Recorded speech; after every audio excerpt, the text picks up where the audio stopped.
Saya dapat mesej daripada mama saya, dia kata rumah dah naik air. Saya dah risau, saya pun terus pergi ke pintu belakang.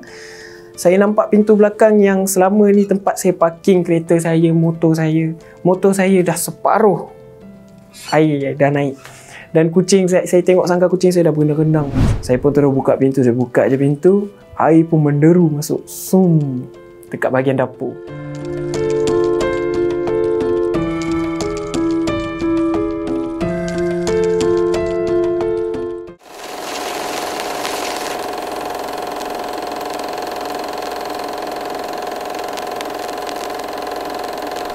Masa hari yang terjadi tu memang waktu air naik tu malam. Sebenarnya memang waktu orang sepatutnya dah lena tidur lah. Tapi nasib baik saya waktu tu memang balik lambat. Lebih kurang saya sampai rumah dalam 12.30 sebelum pukul 1. Waktu tu sebenarnya saya pun berteduh daripada hujan juga. Sebab hujan terlalu lebat untuk sampai ke rumah tu. Tapi disebabkan saya dapat mesej. Saya dapat mesej daripada mama saya, dia kata rumah dah naik air. Jadi bila saya tengok mesej tu, saya dah risau. Nak tak nak saya cakap dengan diri saya sendiri, saya redah juga. Saya redah hujan. Adalah a few tempat yang memang saya, dengan kereta saya tu saya dah tawakal lah, saya reda je. Saya nak redah juga banjir ni. Nak tak nak saya nak kena sampai rumah juga. Alhamdulillah sampai rumah. Sampai rumah lebih kurang dalam pukul 12.45 sebelum pukul 1. Sampai je rumah pada waktu tu, dekat jambatan rumah saya tu, saya tengok dah depan rumah saya tu ada satu memang terusan lah, air parit. Memang dah sama level dengan jambatan. Maksudnya kalau orang yang tak perasan jambatan memang boleh terus ke dalam air lah. Jadi jambatan saya tu dah sama level dengan air. Dan saya tengok rumah saya dah naik. Memang dah naik air separuh. Saya tak expect memang masuk dalam rumah lah air. Waktu tu memang saya ingatkan air tu hanya di bahagian luar saja. Dan tak ada sampai cecah ke bilik. Sebab tak pernah jadi. Selama saya duduk kat rumah tu 29 tahun mama saya duduk di situ dan saya berumur 24 tahun sekarang, tak pernah alami banjir sampai ke tahap macam tu. Kemudian saya duduk dekat jambatan tu pun lama juga. Saya tak tahu saya nak parking dalam ataupun saya nak biar kereta saya di luar. Kemudian saya dah nampak dah kawasan lorong rumah mama saya tu. Sebab rumah kampung, semua dah start alihkan kereta, dah mengundur. Saya pun dah mula set mind saya parking kereta kat luar, biar dulu kat kawasan tinggi. Apa-apa pun jadi biar kita basah. Yang penting kereta selamat untuk pergi ke mana-mana, transportation kita. Jadi saya masuk ke rumah tu dalam keadaan basah. Saya terus ke rumah, saya dah risau dah. Apa yang terjadi kat orang tua saya ni kat dalam rumah sorang-sorang. Saya cari kunci rumah, apa benda semua. Sempatlah nampak jiran semua dah keluar rumah, cuba alih-alihkan barang. Saya dah risau, saya pun terus pergi ke pintu belakang. Saya nampak pintu belakang yang selama ni tempat saya parking kereta saya, motor saya dah separuh air dah naik. Dan kucing saya tengok sangka kucing saya dah berenang-renang lah. Saya rasa masa tu memang, ya Allah, nak gabra, nak panik pun fikir 2-3 kali juga lah. Kalau panik memang tak jadi apa. Jadi saya ketuk pintu, memang mama saya tak dengar. Saya call mama saya daripada dalam kereta. Sepanjang perjalanan tu saya call tak angkat. Rupanya phone dia dah masuk air. Maksudnya dia nak cepat-cepat nak call saya tu, phone dia dah masuk air, dah tercelup dalam air, jadi phone dia terus mati. Saya tak tahu apa keadaan dia masa tu. Saya pun terus buka pintu, saya buka je pintu, air pun menderu masuk dekat bahagian dapur. Dan saya tengok muka mama saya dah muka, ya Allah, tak sampai hati lah nak cerita. Tapi pada masa tu saya tak expect, walaupun dia seorang warga emas yang dah berumur 70 tahun, tapi dia seorang yang sangat kuat, tak panik. Dia boleh selamatkan semua dalam rumah tu. Waktu pukul 2 pagi tu, air daripada dapur tu dah mula melimpah sampai ke ruang tamu. Sampailah ke ruang depan.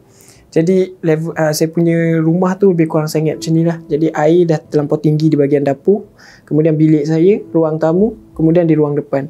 Air tu memang sama level je sampai depan. Jadi kami hanya tidur dekat sofa lah malam tu. Live update, saya nak bagi tahu saya dekat rumah tak ada line dan saya sekarang keluar pergi bungkus makanan sebab saya berdua je dengan mama.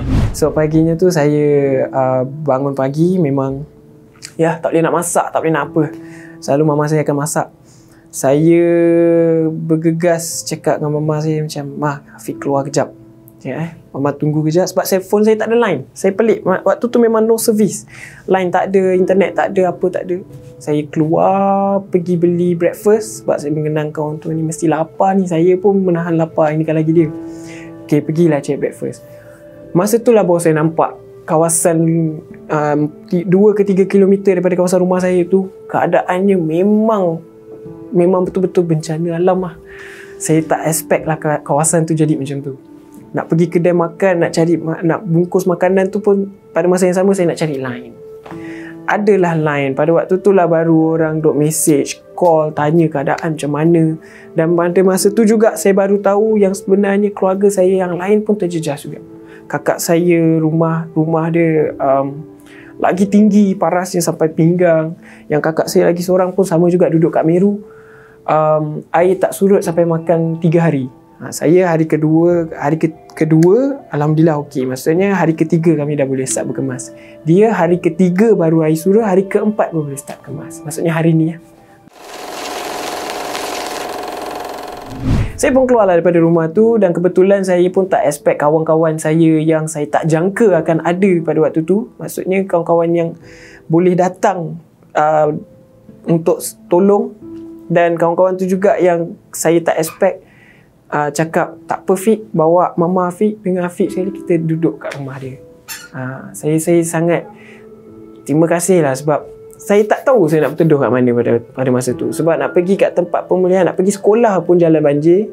Nak pergi tempat kawasan yang sepatutnya untuk stay buat masa sementara pun semuanya banjir. Jadi kawasan kebetulan nak pergi ke rumah kawan saya tu pula kawasan dia tak banjir, berbukit, kemudian rumah di atas bukit. Jadi selamatlah untuk hari-hari yang macam pagi tengok cuaca okey, pergi tengok rumah sekejap, jalan nak pergi ke rumah tu pun tak ada terlibat banjir. Jadi bolehlah terus pergi ke rumah untuk tengok sekejap-sekejap sebab mama saya ni memang itu je harta yang dia ada, rumah dia. Nak tak nak dia tetap akan rasa macam nak tengok rumah.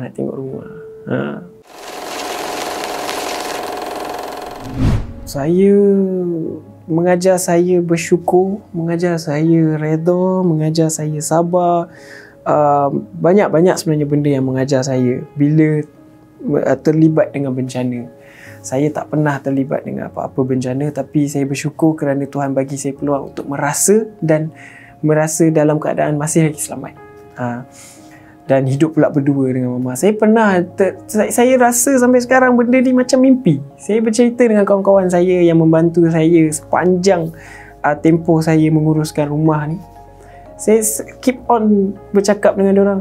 Aku rasa macam mimpi benda ni jadi. Dan aku rasa mimpi aku masuk bilik aku berair, aku masuk rumah tu berair, aku keluar rumah tengok luar, kawasan luar tu macam tu. Serius macam mimpi. Yelah, saya buat story, saya buat live. Sebenarnya nak kuatkan diri je, nak merasakan diri tu macam ada ramai yang bersama dengan kita walaupun berdua mengemah rumah. Secara tak langsung ada orang-orang yang mengenali saya secara rapat, hadirkan diri, membawa peralatan yang secukupnya untuk membantu. Jadi prosesnya tu semakin cepatlah. Assalamualaikum, saya Afiq Syazwan. Saya antara yang terkesan juga, tapi saya tahu sebenarnya saya mengikuti isu semasa yang berlaku di luar. Ada yang lebih teruk, ada yang lebih, orang kata lebih mensayukan hati saya apabila melihat keadaan anda yang terkesan dengan bencana alam banjir ni. Ada yang sampai hilang rumah, ada yang sampai total loss. Saya ucapkan takziah. InsyaAllah apa yang Allah bagi ni sebenarnya ada hikmah. Dugaan yang Allah bagi, ujian yang Allah bagi ni ada hikmah. Dan kita kena rasa kita adalah insan yang paling kuat untuk menghadapi semua ini. Kalau kita tak cukup kuat, Allah akan asingkan kita untuk menghadapi semua benda ini. Jadi saya rasa sebenarnya anda semua cukup bertuah kerana anda dalam perhatian dia.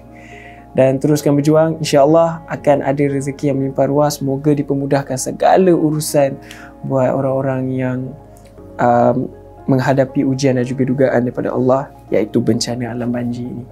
Stay strong dan teruskan berjuang dan terus kuat untuk orang-orang yang tersayang yang masih lagi bersama dengan anda.